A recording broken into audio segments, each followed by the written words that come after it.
Tonight, we're reviewing another bourbon whiskey sent to me by the very generous, very beautiful, very bald, very giving, very schmiving Michael Klein.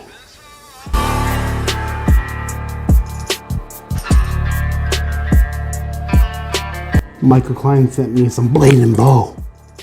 It's got a key for show. What door does it open? I don't know. This Stitzel-Weller Blanton Bow, not sold in Michigan. It came from elsewhere. But Michael Klein, I love you. You complete me. This goes out to Michael Klein, the most generous person on planet Earth. Maybe Mars too. This Blanton Bow came from Michael Klein, who smells like candy. Delicious candy. Thank you, Michael Klein, for this Blanton Bow. I don't know how it tastes, but the bottle is very sweet and super duper cute. Stitzel-Weller Distillery. Kentucky straight bourbon whiskey. I mean, there's a little bit of a gimmick going on here. It's not really old Stitzel-Weller juice. They use the old method that I can't remember the name of. Solera aging method. They got a little Stitzel-Weller juice in the bottom of a pot, and they just put the new stuff in and take it out, but they leave a little. They put the new stuff in and they take it out, but they leave a little. They do it over and over and over and over and over and over and over and over and over and over and over and over and over and over and over and over and over again. And I say that it's still Stitzel-Weller juice, even though there's only just a little tiny bit in there, which is super smart. I get it. Marketing is the best. I don't know how to open this bottle, and that's why I'm stalling. I'm looking for, gosh, the 5 keys of Blanton Bow once hung on the front door of the iconic Stitzel-Weller distillery. These heavy brass keys represented the 5 steps of crafting bourbon and symbolized the art of making the world's finest whiskeys. Got a few buzzwords up in this bitch. Iconic, heavy, symbolized art, finest whiskeys. They used some pretty good adjectives in there. Adverbs. Adjectives? Adverbs? I think they're adjectives. Could be wrong. It's been a while since I aced English class. Inspired by the historic Stitzel-Weller distillery established in 1935 in Louisville, Kentucky, renowned home of the world's finest bourbons. Crafted with carefully selected straight bourbon whiskeys, including the last remaining bourbon ever produced at Stitzel-Weller. I mean, that is kind of cool. A whiskey with notes of sweet toasted cereal, warm winter spice, and dried fruits.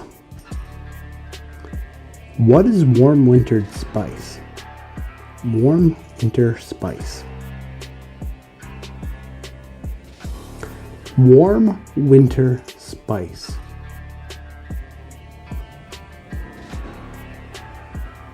That sounds like something, but it's not. And I still don't know how to open it. This is hard. This is a beautiful bottle. The key, although making a lot of noise, is also just something special to behold. 1, 2, 3, 4. It's a 6-sided bottle. That means it's a hexagon. I'm not a math wizard, but hexagon. As I rotate the hexagonal bottle, definitely how you say it, I'm looking for a tab to pull to release I don't want to make this bottle look bad. This bottle looks good. I want it to look good for a long time, and I don't know how to open it. I'm spinning. I'm looking for some sort of tab to pull, and I cannot find one. What would you do, little key? How would you open the bottle? There's literally no place for me to put the key to open it. So that is, I wish Nicolas Cage were here. He definitely would find out how to open it without making a mess. The only thing I can think of is pulling on the key.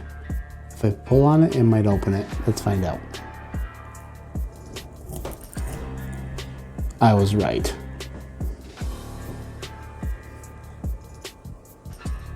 Now what? This way? No. This way? No. Okay, now I just peel it. I don't want to.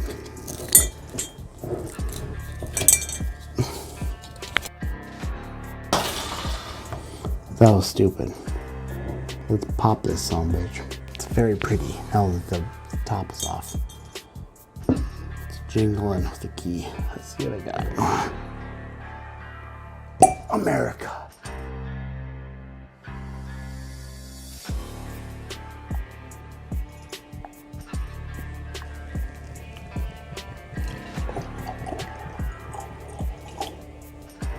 With a sourdough bread.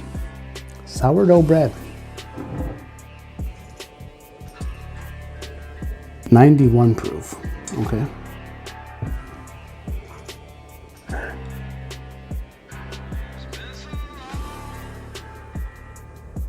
Cranberries. Air. Get some air. That's how you gotta get air. Gotta swirl it.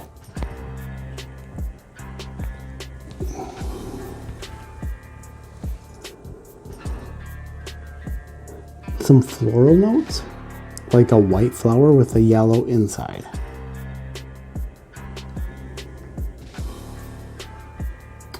Not getting any nuts on there. Definitely sourdough bread.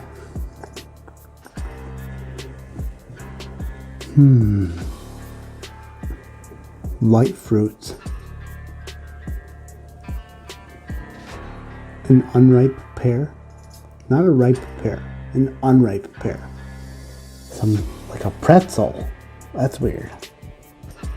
Like a pretzel. Pretzel Weller Distillery.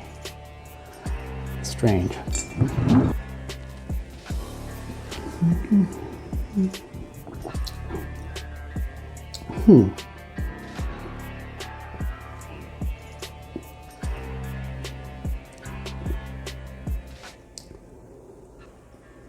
It's bright. It's a very bright taste.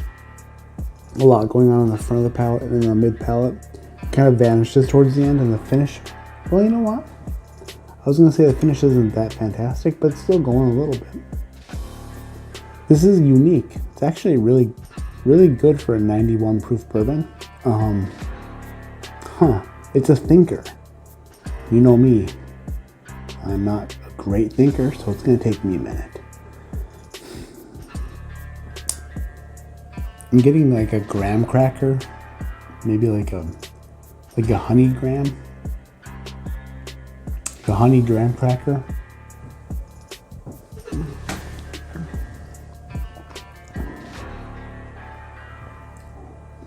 So light. It really gets the sides of the tongue on the mid palate pretty hard, but the flavors aren't super pronounced. It's good. You know, it's kind of citrusy. Like a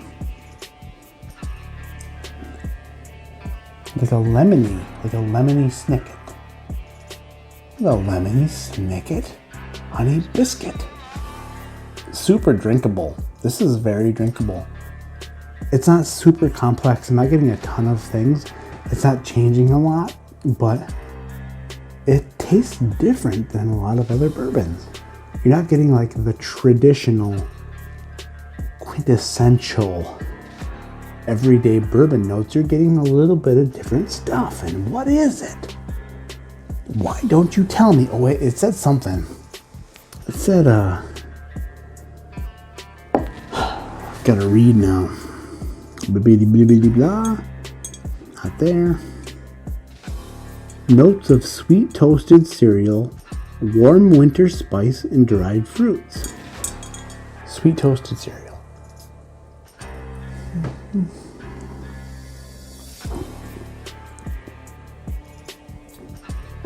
I suppose I could see that. Like a multi-grain Cheerio.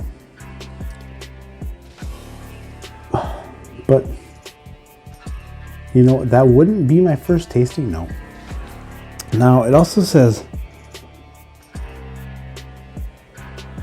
warm winter spice. Maybe that's what I'm getting. Since warm winter spice means nothing to me, maybe that is the note I'm getting. Dried fruits. I could see some dried fruits. Like a dried apricot. Or dried pineapple, maybe. I could see that. Putting Blade and Bow in the same category as I rated Blanton's, and that is the category of bourbons under 100 proof. The bottle is beautiful. The story is awesome. The Solera aging is pretty darn cool.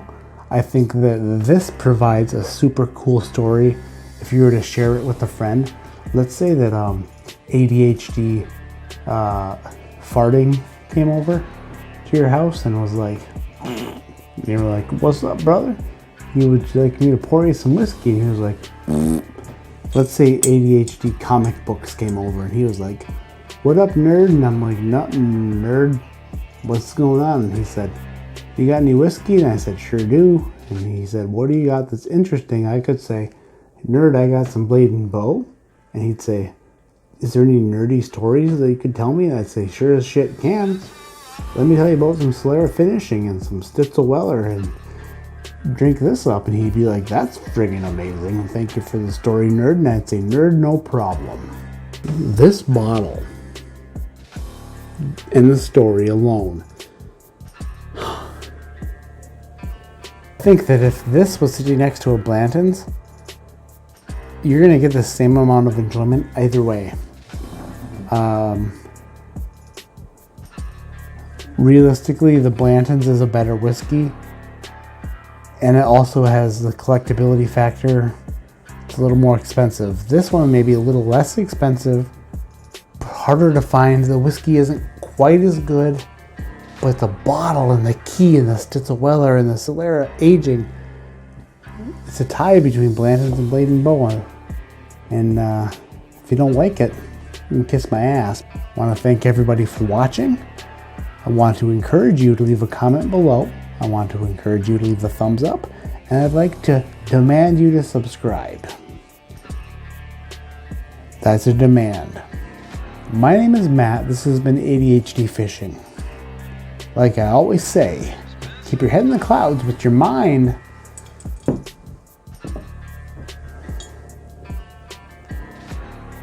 on keys and hexagons and Solera finishing aging processes and great big boobs, because I love those.